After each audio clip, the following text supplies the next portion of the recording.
Assalamualaikum warahmatullahi wabarakatuh. Kami dari Sekolah Menengah Islahira.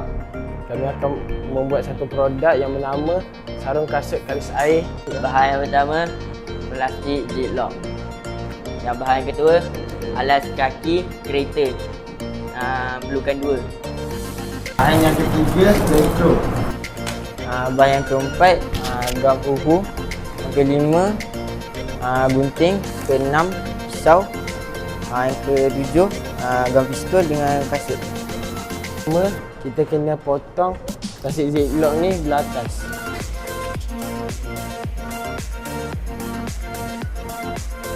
Tiga, kita perlukan kasut dengan getah alas kaki. Kita tandaikan saiz kasut.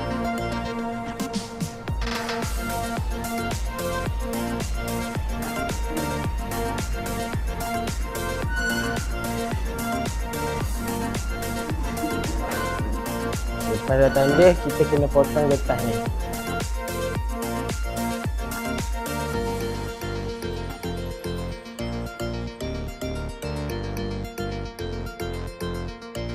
Step keempat, letakkan kasut dalam plastik.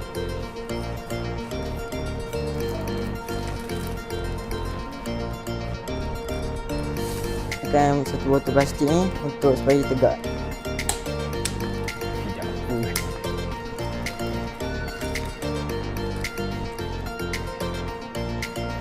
Kelima, letakkan gam dekat atas getah.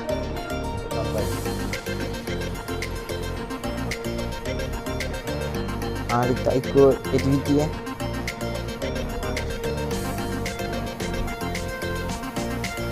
Lepas tu tampal mengikut saiz kasut lah.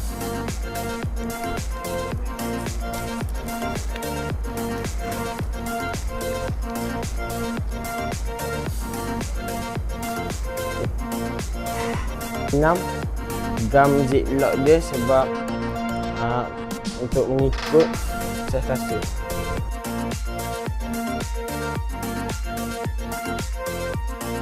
Dan tunggu sehingga kering. Yang ketujuh, letakkan kasut di dalam plastik.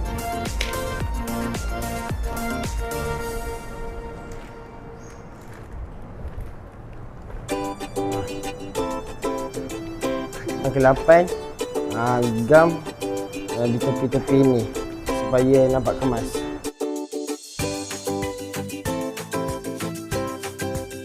Step yang ke-8, lipat ke dalam dan tampalkan velcro.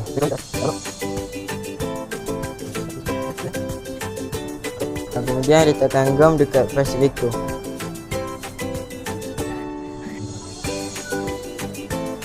Dan tampalkan dekat plastik. Kemudian letakkan gam untuk bahagian sebelahnya pula.